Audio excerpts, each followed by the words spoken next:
Hey, everybody, welcome to this episode of Think Business. It's an exclusive with Dr. Lisa Cooney. Dr. Lisa, I just had a session with you.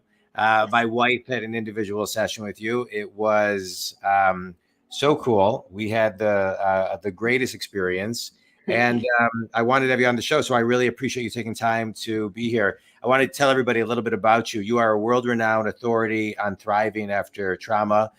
Be it physical, emotional, sexual, or financial. Over the last 25 years, you've supported thousands of clients to break free from abuse and any form of limitation so they can create a life they truly enjoy. You are a licensed marriage and family therapist, master theta healer, certified access consciousness facilitator, and 3-day body class facilitator. Also the creator of The Roar. Your company is Live Your Roar, radically orgasmic, alive reality method. The cutting edge approach to basically transformation is based on practices that you use to heal yourself from early childhood abuse and a life-threatening disease. So thank you. I want to start really. Thank you for having me, John. It was. Oh, are you kidding? Are you kidding? No, I appreciate it. I share it with you, but watching the first time I saw your intro and the movie, it spoke to my heart. Oh, thank you. The soulful part, especially, and I almost started crying, but it really spoke to my soul. So thank you. Thank you. So, this my podcast is actually called Think Business, but I do these exclusives, which are a little bit more soulful, where we get a little bit deeper than just talking about the business element.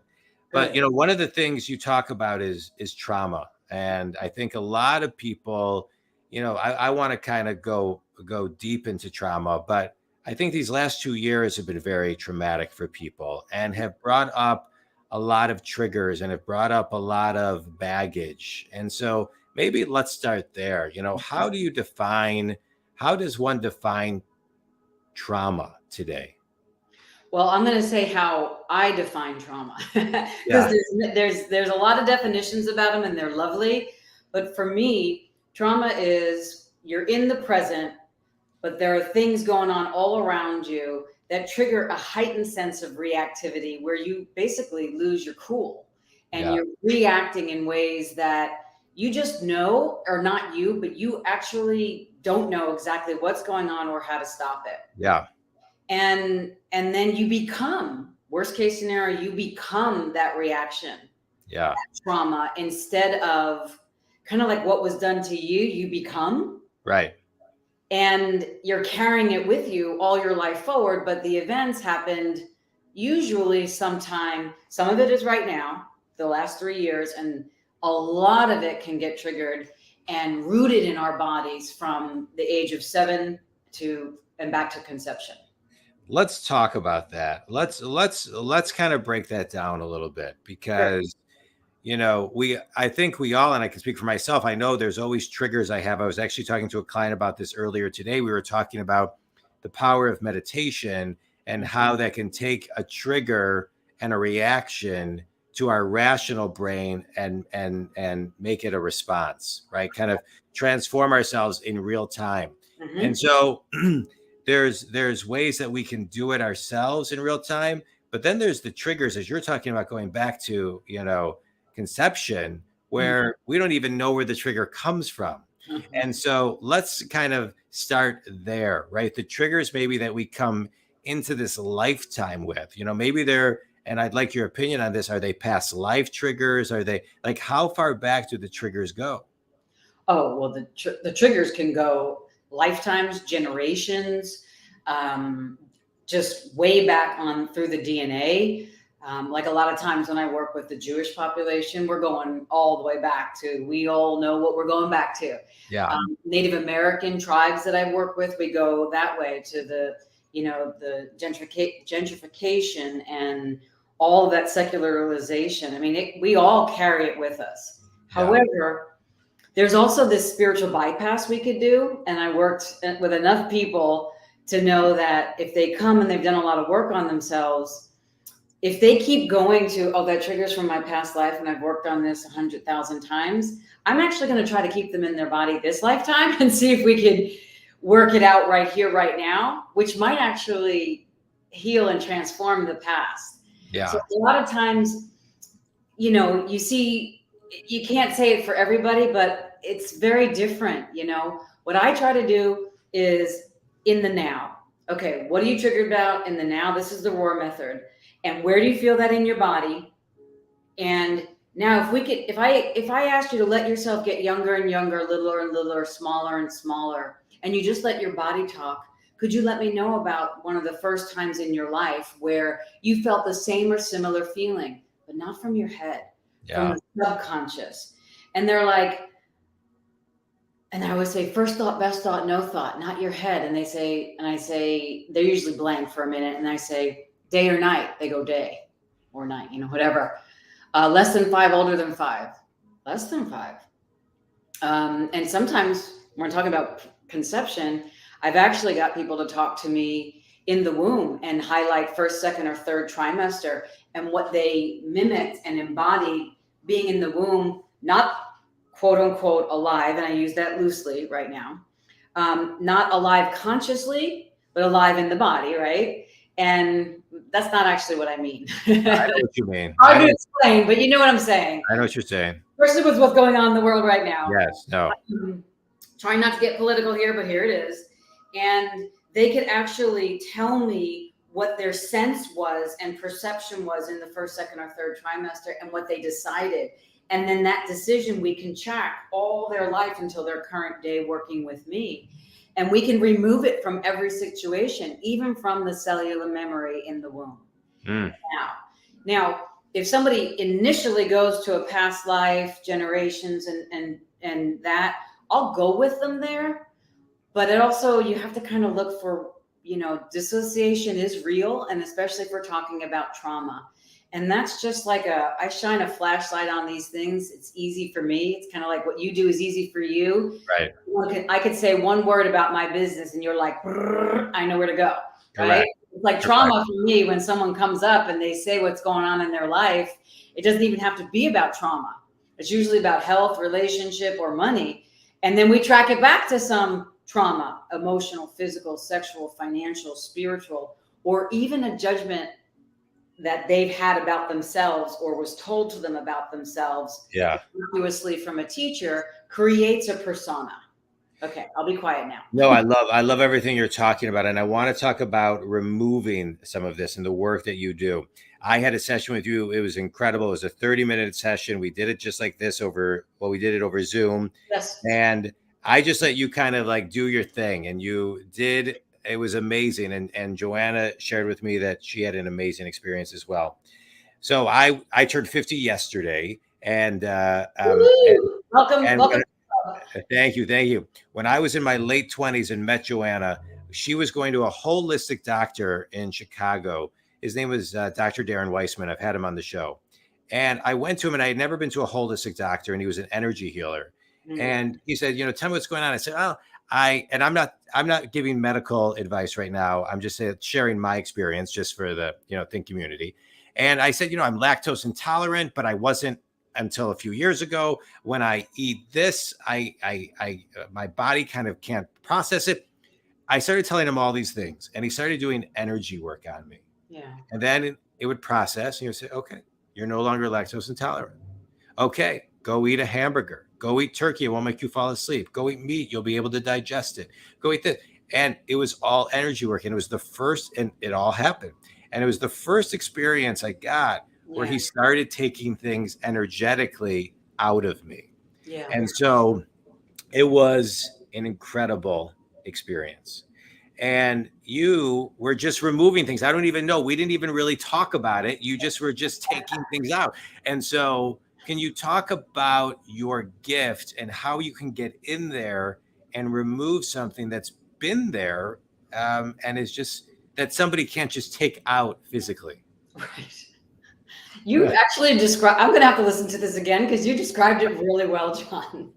You described it really well. And yeah, it is a gift. And thank you for that. And sometimes I jokingly refer to it as my, secret sauce. Yeah. Here's the secret sauce. And in a certain way, I don't actually know how to put some of it in words. I had an experience that I write about in my first book, Radically Alive Beyond Abuse, when I was 7, where like the entire us talking right here, the physical world just kind of is almost as if like a curtain opened in like the Wizard of Oz.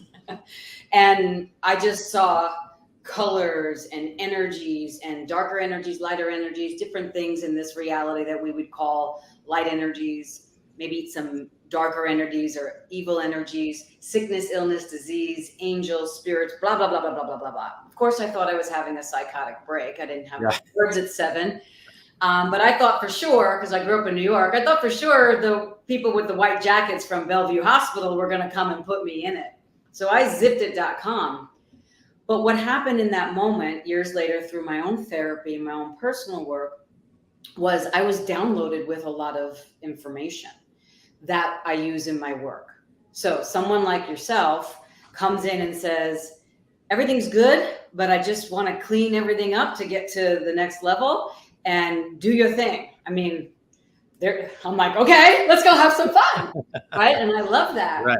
And essentially, through all the things that you read out in the beginning, they all helped me get to the point of unleashing my own sauce, so to speak, and connecting with this memory at 7. And what I was very clearly told is that there are certain, and told, and my ears hear things that beyond what you and I are talking right now. Yeah. My ears hear things like, go there, ask that question, go down that track. And then my vision shows me something of the person I'm working with in their childhood with different scenarios that don't make any sense to me. I'm just given the words to ask questions. And then my body gives me the feelings that the person I'm working with potentially could be feeling. And I track that through the ROAR method, the present situation back to the past, and I get the person to their past, not reliving it, clearing it. Yeah. And basically what I'm clearing is hooks and cords and attachments and possessions, consciously or unconsciously. What I'm clearing is soul fragments, right? You're talking about the soul of business. Parts of us that when we're told we're bad or unworthy or lovable, or we fail a test in school or something, and or we get detention, or we have to go home from school, or we're in a culture that was, put through genocide or whatever. These are things that weigh on our body, and they weigh on us as physical weight, but it's energetic weight.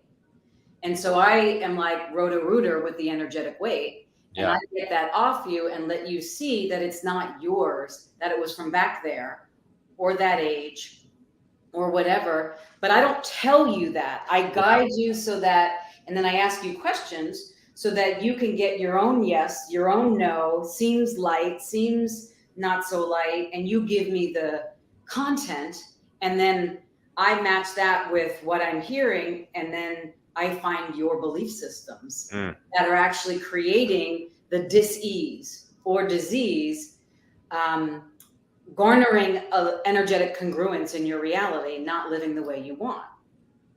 I love it. I love it. I love everything that you just shared, and you said it so. I think most anybody will be able to understand and walk that process. I want to share 2 stories. I never share these types of. I very rarely share these types of stories, but I want to put some a little bit more texture and community to these. I was going to a masseuse for a while, and when I was and while I was going to the masseuse, I also went to a psychic, a medium. Yeah. And my dad came through, who had recently passed away at the time, and came back and apologized to me about something. I won't bore anybody with the details, but something that I had really needed to hear, that this medium would have never known in 1 gajillion years. Yeah. And people say, oh, that's such a weight off my shoulders, as you were saying, just kind of, you mentioned something like that. And so after the session, within a couple of days, I went back to the masseuse. I just happened to have another appointment. And she said to me, what happened to you? You have no knots in your back or your shoulders. You have shoulders like almost like a 7-year-old. They're that relaxed.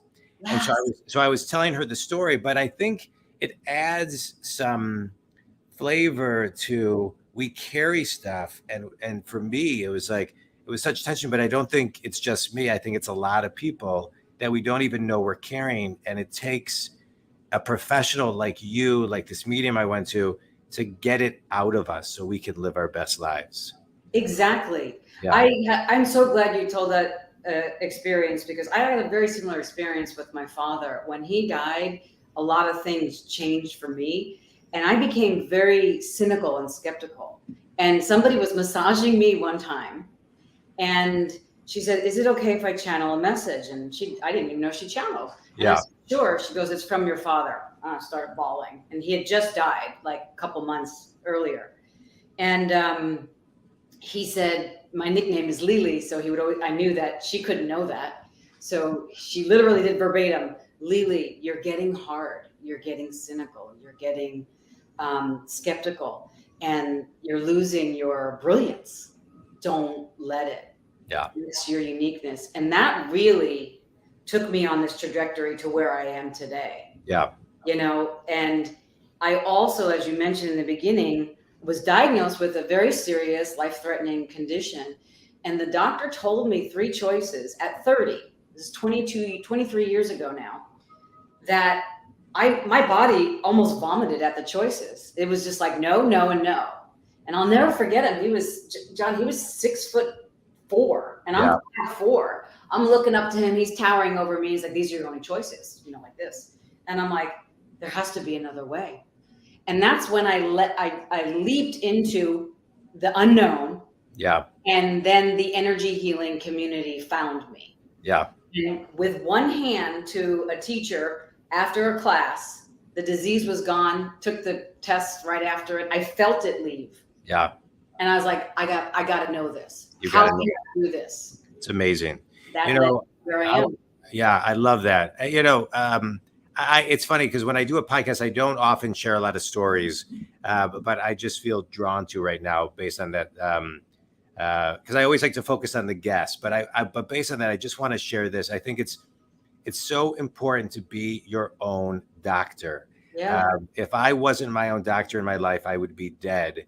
I turned 50, and when I was 30, I had testicular cancer. I knew I had it through meditating. I had no symptoms. I intuitively knew it.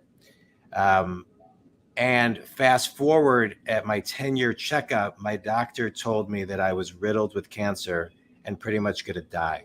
Wow. And wanted to start me on chemo immediately. My wife and I went to an emergency meeting with him. I said, "I just think you're wrong. I just don't feel it in my body like I did the first time." And he said, "The odds are 1 in a million. We need to start treatment. We need to this." I had to push very hard to get an emergency CAT scan, new blood, and ultrasound, where I think most people wouldn't have. They would have just taken the news. Yes. But for a day and a half, Lisa, I pretty much thought, my wife and I, we had 2 young babies, thought I was dying, even though I consciously knew I wasn't.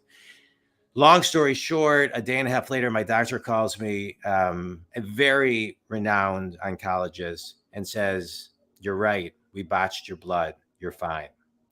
Yes. And I appreciate that. Thank you. But I just shared the story because you can't just believe. I believe in doctors. I love doctors. I love my doctors. I'm not suggesting that, but you always have to be your own doctor and get a second opinion and third opinion and look at other options that are out there. In my non-doctor, and let me just say for the record, I was pre-med for a year. I failed every single class. So I'm not giving doctor advice right now. Boy, we have a lot more similarities than I knew before this.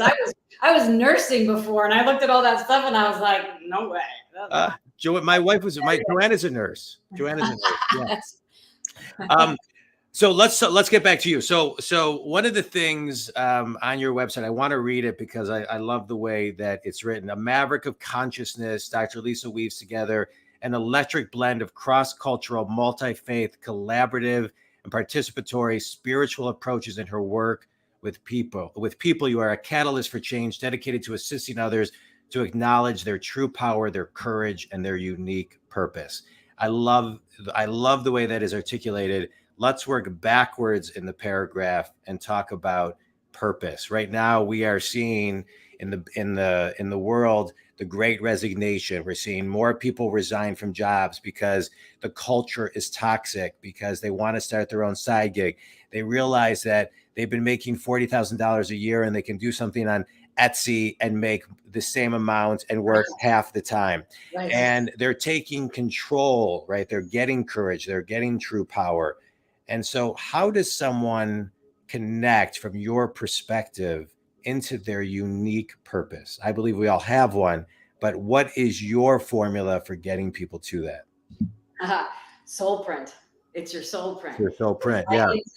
This was actually coined by a rabbi, this term, and I did my dissertation and my research in Israel, found it. And your soul print is likened to the contour and character of your soul. It's unique to you. And really the highest goal of spiritual living, if you will, is to impress your soul print on the lips of this reality. How do I know what my soul print is? I rarely think of food. I rarely think of problems or any of that kind of stuff, or a pain or an ache or something in my body, or even about the world when I'm working with people. Like when I'm with you on Zoom, I just did a 3-day immersion with somebody, and I'm usually, sometimes like really, really tired, but I'm like ready to go. I don't usually do things on Monday after, but I've been ready to go. Right. And I've been back to back with people, living and unleashing my soul print on the lips of this reality. So one way that I know what my purpose is I'm energized. I am not, if I'm tired, it's more of an accomplishment and I feel good about what I did. Yeah. I'm creative, I'm generative. And then here's the most amazing thing, or another amazing thing, is I attract consistently and continuously, easily and effortlessly, the people, places, circumstances, situations, and event. A great conversation on a podcast. We had 3 guys at the house. We're doing remodeling. We did all the inside. Now we're doing the outside. And they all came when I was running back here, and somebody handled it all. That wasn't expected, but that's the part about living your soul. Yeah. Everything just flows with truth, strength, and integrity. Now, those are big words. Now, if you're sitting at your job and you're like, I don't have any other choices, I don't have any other education, I can't. The first step is a 1-degree shift. And that's to say, and I always do this, put your hand on your belly, and your chest, and be like, oh, I'm unhappy. This doesn't work for me anymore. And I wonder how long this hasn't worked for me. That's it. Just acknowledge that. Like a captain on an ocean that changes the ship, changes the Nautilus 1 degree. That's a huge change in trajectory on the open ocean. If you sense yourself, which is what people have been doing and forced in the last 3 years, is to look at their life because they're stuck. They were stuck. Even with the people they're stuck with. Right. And flurry friends and little children and whatever. And we're all seeing what we couldn't ignore anymore. You can when you're busy. Right? You can when you're moving, but when you're home, you can't ignore it. So you have to lean in. Lean in to what makes your heart sing. And if you never know what makes your heart sing because you never asked that, first lean into all the things you don't like about what you're seeing. So at least you can acknowledge this is not the life that you want, but it's the life that you created. Yeah. Now, where can I go? The next right step, just 1 degree, to find the change. And so when someone comes to me with that issue, I'll be honest with you, with the roar method, I would use right away. And I'd be like, have you ever felt purposeful or excited and exhilarated in your life? Hands down, John, people always tell me something in their childhood where they're the freest and fullest expression of who they are. And it could be in soccer or baseball or at a Super Bowl or drawing, a horse that someone thought was a cat, whatever. But they felt great about it. And then what I do is I have them anchor it in their body and have it come to life. Mm. And then I have them plot with me from then until their current day where they have felt those sorts of things again.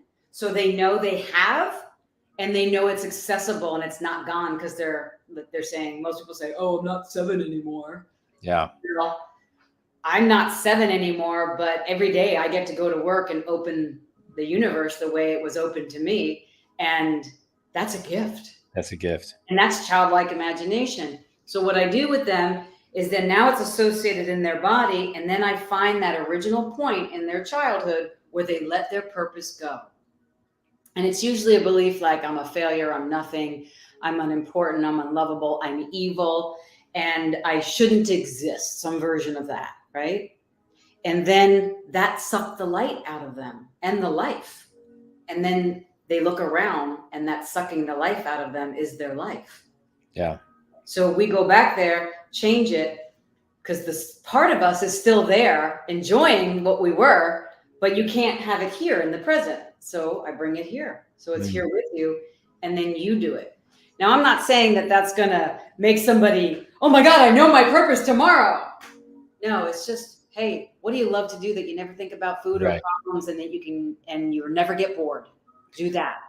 Yeah, that's so beautiful. But what you're doing is creating a space for them to raise their consciousness. Correct. And their level of awareness in present day. Correct. So they can bring that into them. I remember reading a book 20 some years ago called Living Your Yoga. And it was about, can you live your yoga off the mat? Can you bring the space with you? Yeah. I remember reading a book 25 years ago called The Seat of the Soul by Gary Zukav. Yes. He talks about the ideal human being is when the personality ends and the soul begins and you can't even tell. And that had a big impact on me, knowing that I was out of alignment and needed to get more in alignment with my soul versus, maybe a sarcastic level piece of my personality. Absolutely. Our soul is that soul print. It's the blood that pumps through us. When somebody smacks us, part of us gets lost in that smack, and we get the imprint of you're bad and you're ashamed. When somebody says you're fired, we get the imprint of that energy and we become it for some reason. Some of us more than others, but parts of our energy just gets separated from us. And over and over and over, if you don't collect that or even know it's separate from you, you just get more and more tired and sluggish and nobody knows the trouble I've seen, and you suck the life out of everything. But bringing, even the shamanic nomenclature says the greatest disease in this reality is soul loss. So when I heard that, see, soul is a big thing for me. It's what I based my whole dissertation on. But my grandmother in church, I was raised Italian Catholic, and I'm more spiritual than any kind of religious thing. Part of my doctoral program was socially engaged spirituality, where we studied all the world's religion, and how I knew that no God is saying some of the things that we have out in the world. They're all basically saying love. But okay, we'll go into that another day, maybe. And I wanted that because I knew that in my soul. And so as somebody who's worked with, 15 or 20 different cultures, not even speaking the language and working with translators, that's what I get to do, is return everyone to their soul, their intrinsic divine soul print. Out of the past into the present, so that they can contribute to the fullest, freest expression of them on this planet, and they live their roar. Because more people living their roar versus professional gaslighting. Who has I didn't even know I had a landline anymore. Sorry about that. Hello, welcome to the world. This is doing business at home. Instead of psychologically and physician-wise gaslighting people and saying, this is your only choice, I get it. Use your soul, use your body, use your knowing. Okay, thank you for that. This diagnosis sucks. Where else can I go? And how can I blend something together that creates the fullest and freest expression of me? Not alienating anything unless it's a big no, and not judging anything unless it's just something that just doesn't work for you. Yeah. It's more of that flow. I love that. Lisa, let's talk about that flow for a second. Mm-hmm. And that flow that somebody can bring through quiet time, meditation. Where is that? Because I don't think we can't get that running 110 miles an hour. Yeah. And so, people know I meditate. I've been meditating for 25 years. And so, but people always ask me, but I'm going to ask you, how do you quiet the mind, meditate, take silent time, whatever, anyone defines it. Yeah. What do we need? What do you recommend people do to find that space to even connect to their soul? Exactly. Well, I'll tell you exactly what I do. I call it my creation station time. I'm a usual 4 a.m. waker. I wake up before anybody moves in my house, and it's still dark out.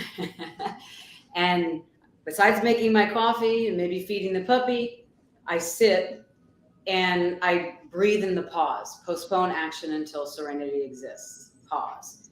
And in that pause, I usually have some version of my hand. It's a meditation, but it's from my soul. You know, hand on the thymus, hand on the pubic bone. I feel my feet on the floor, the back against the chair, and then I expand my energy essentially to the room I'm in, the territory, the land I'm in, and I'm breathing space in all of that. And I'm asking, how can I be the greatest contribution today? What am I grateful for today? What qualities would I like to cultivate today? But not from my mind. It's more like it's from my soul. And sometimes I listen to things that just connect me, or I read something. I have it all in this one area, and wherever I'm guided, I just pull my hand and I pick something up, and that's exactly what I need. So essentially what I'm saying is make the time to choose that space for you.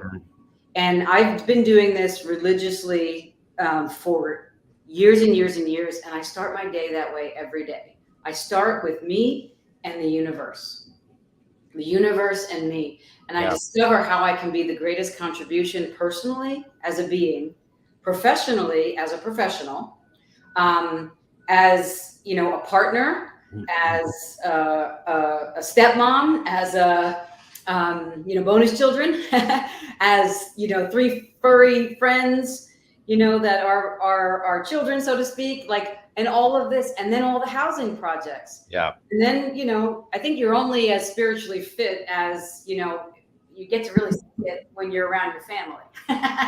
Right. Like your mothers and fathers. And I'm going to see how I do. You can ask me the next week, because I have my mother coming and my aunt coming tomorrow night for the first time to Texas from New York.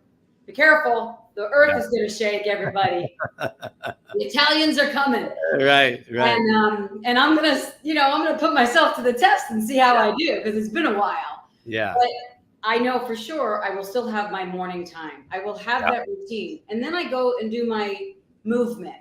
People call it the gym or whatever. I call him my body artist. I get on Zoom with my body artist, and he moves my body a different something every day. And then I do something that I love to do, which is kickboxing. And they have this great dance music, and I love to punch and kick, and I'm an adult and I can do that in this class and I don't get put in jail. Yeah. So that's how I start my day. Creation station, moving my body, and then I'm ready to gift every day anew. Period. I love it. I love it. I love it that you put yourself first and, you know, do what you got to do to get grounded for the day. Yeah. Just ready for everybody and everything that's thrown at you. I want to talk about, are you good with time right now? Yeah. Okay. So I want to talk about when you talk about it, and you've mentioned a couple of times in different ways, you know, you're guided to something. I want to talk about how people can tap into that and trust that it's real, that the guide is it's real, right? So you talk about getting into your true power and courage. And I think part of the courage sometimes is actually listening to the voice, right? And trusting yourself. Can you talk a little bit about how to listen to that voice, your instinct, your gut? Yeah, thank you for that. It's gotten a lot easier. I'll be really honest. I learned that I had like the 1 degree population that has an allergic reaction, physiological reaction to alcohol.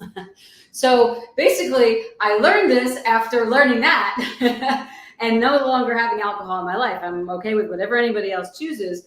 But for me, what that did from a very young age was my solution to not feeling anything, right? So I had to learn in my younger adult years to exist without any solution other than breath and maintaining my own connection to my life, my choices and everything, and not using food or alcohol or drugs or any of that stuff or my past trauma as an excuse for not choosing what would be what my body was saying, because I got in relationships that didn't work for my body, but I never knew it, right? Because I didn't want to. I chose jobs or people or contracts that would always end up in some sort of conflict. I can go on and on and on and on. And then I just made a decision, and it coincided with the finding out about being allergic to alcohol, that I was going to learn my body and do nothing if my body said no, and do everything if my body said yes, no matter what. Even though fear, fuck everything and run, or, that kind of thing, I was just going to lean in and face it. And so what I learned, at first I learned muscle testing. So for me, I learned that through my body because I'm very kinesthetic. And so if I say something like, my name is Lisa, my body will already go forward like that, even though I'm to the side. I am a frog, and my body will go back because I'm not a frog, maybe in another lifetime. And so that's a very simple way. But if you're not connected to your body, it might be hard at first. Yeah. But that's one way that has really helped me. Body, do you want to eat this? If my body goes forward, I eat it. If my body goes back, no way. That's how I learned that I was allergic for some reason to cashews and eggplant and tomatoes, because my body said no. So I listened to it and didn't eat those things. After decades of eating things that are just, your mom puts food on the table, you eat it. You don't think about it. You just eat what's there. Take the pause. So that's one way. The other thing that I do, and I learned this from one of the areas that you mentioned that I was certified in, is this thing called light and heavy. When it's light in your body, it's the truth. It's from Access Consciousness. And when it's heavy in your body, it's a lie, or ask more questions, like a yellow light. Proceed with caution. Yeah. Whoop, whoop, whoop. And the way that I've explained this to people is get a food that you love. For me, I'm a New Yorker, pizza.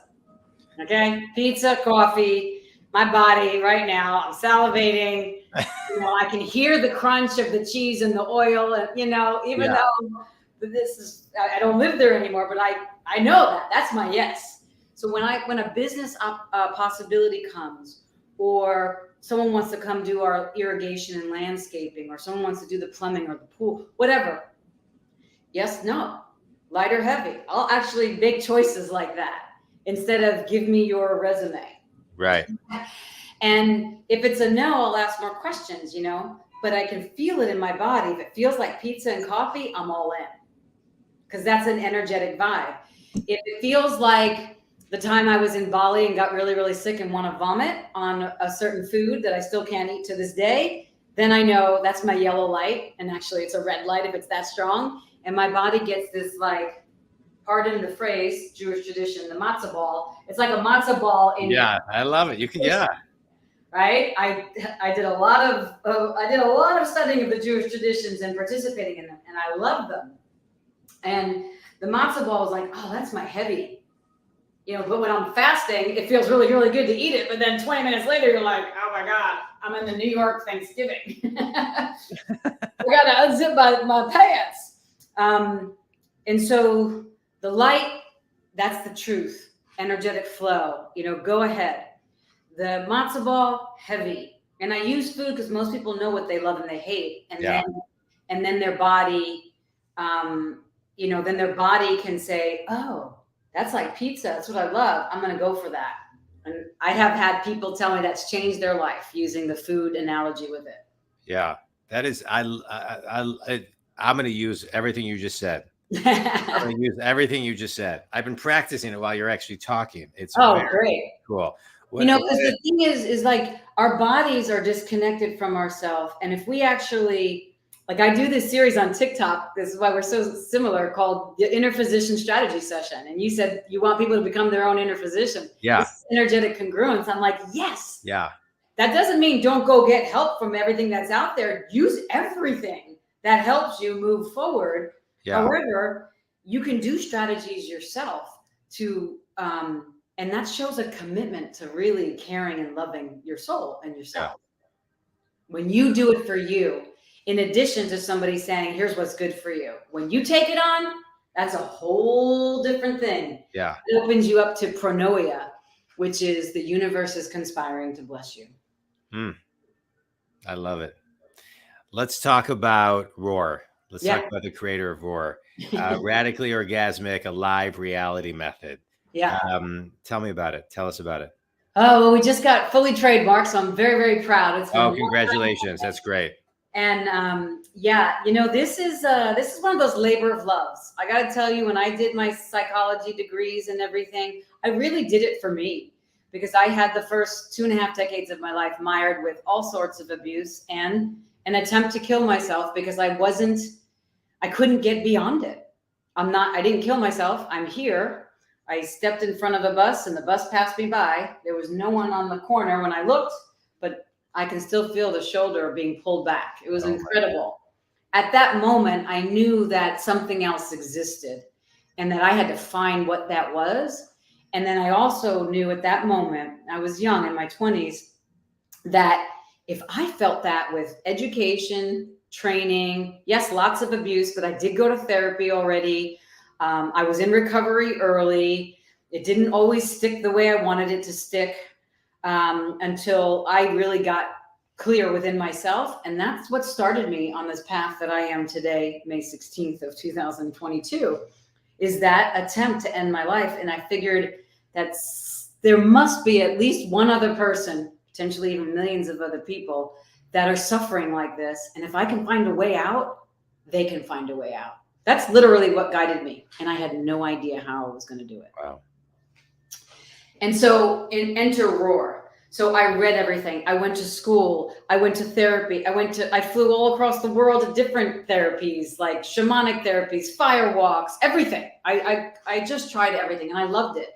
I've done different type of, plant-based ceremonies, early on in my career to like really I tried everything. And then there's a certain things that I got into that were really like, oh, this, and this with this and my special sauce, this could work. And that's kind of what I do now.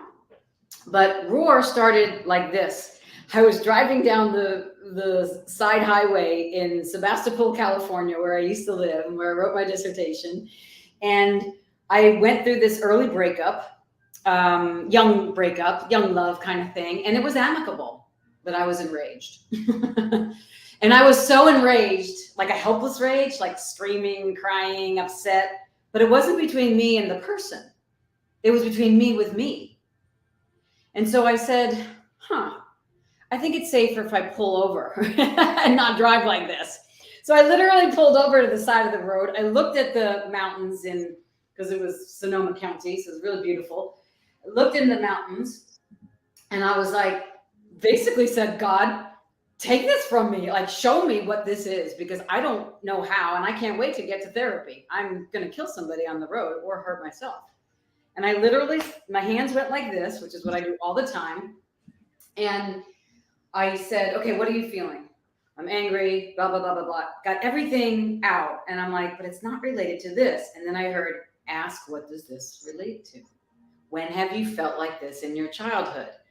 And part of me was like, oh, I don't want to go back there. No. And then I heard, this is the way. And this is what you're going to do for others. But you got to do it yourself first, because you can't take anyone past where you won't go, period. And I was like, okay, I'm on the side of the road. Am I going crazy? Well, at least I'm getting some sort of information. And so then I tracked it back, the anger, the rage, the shame, the sadness, to this time in my childhood where I watched my father come in, my mother there, and she was pissed with an angry face. And he was pissed, but with a defensive posture. But they weren't saying they were pissed. He leaned over and gave her a kiss and, hi, what do you want for dinner? That kind of thing. But as a 5-year-old, I feel like that matzo ball again. I'm like, what is this? That is love, but it feels like this inside. Okay, that's love. And for some reason, I made that moment etched in my body about somehow becoming unlovable myself because of what I witnessed to them. There's a little bit more to the story, but essentially it led to that unconscious belief that I'm unlovable, that love is anger, anger is love. And that, up until that moment in my 20s, I had never known that I brought that rage, that unlovability, and that like love was anger and anger was love into my life, my body, and my relationships. And then I said, oh my God, it's also in my business with colleagues. Oh my God, it's also in my financial flows. Oh my God, it's also in my relationship with my body. And I was like, oh my God, it's the way I feel about myself. This decision at 5 has informed everything and been involved in everything in my life. No wonder why I feel like 4 steps forward and 20 steps back, and 4 steps forward and 20 steps back. The root of unlovability clouds every creation in the present. So I need to go to the root to pull the weed, to undo the lie, and get true. And that was how Roar developed. Wow. It became this method where I draw like a cage and I walk you through it and I ask you questions, and I teach other people to do it, and I teach people to become their own inner physician, because sometimes I was in the bathroom at work, putting my hands on my body, pretending like I had to go to the bathroom because I was so enraged or upset or ashamed about something I did. I needed to check myself before I wrecked my career. Right? Yeah. Beautiful. I appreciate your vulnerability and the way that you share your stories so openly.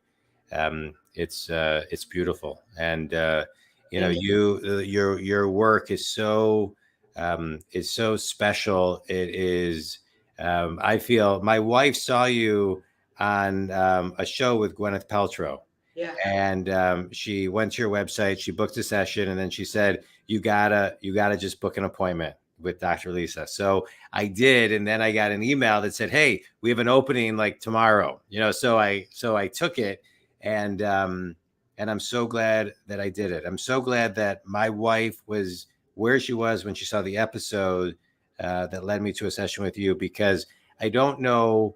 I know what you did. You're rational. I mean, you're sharing with it, but whatever you really did, whatever you got to, it felt when I was done that just all of this stuff I was thinking about that I didn't know I was thinking about, I stopped thinking about. Yeah, exactly. I don't know any way how to describe it, but it was like the residue of something. I did it.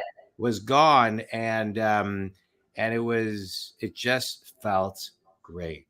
And I was so excited when you said that you would be on the podcast, because in my business, I'm a business coach. I, like you, I have business experience, but I also work very intuitively, and I also hear and see things to help my clients get unstuck. And I just was, blown away by your story, as well as what you really did to me. And my wife was just off the charts with everything that you did for her. So I can't thank you. I can't thank you enough for spending some time.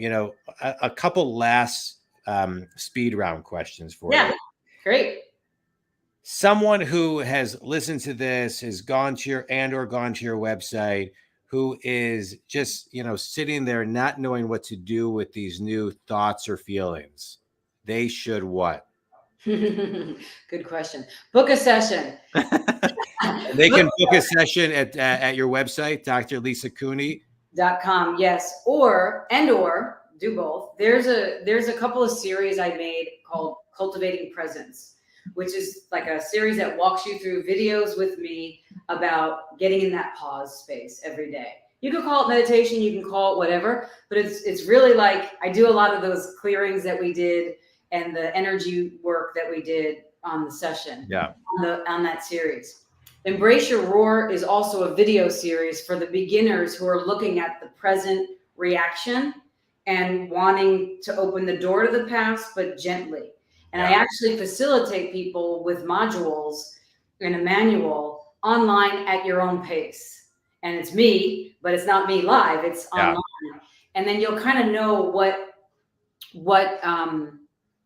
it's like and what it's bringing up for you to get more information for yourself. Those are the two things I would say right now. Yeah. And then, of course, the session at your leisure. This is what I do. Yeah. Because I do it because, John, honestly, because I needed it. Yeah. And for me, I know what I'm supposed to do here. I go and find people's soul fragments left in the past. I bring them to the present, and they go live their life. I love it. I love it. Tell people where they can buy your books and a book that's made a big impact on you. Ooh, good deal. My books, Amazon, all on Amazon, and they're also in many different languages. And the first one is Radically Alive Beyond Abuse. There's another one called Lies of Money. There's another one called Creating After Abuse. And I just finished one, but it's not published yet, called The Body of Change, but it's coming. Amazon.com. And if you can't find it there, just email us at customercare@drlisacooney.com. It's audiobooks and everything, and we'll help you out.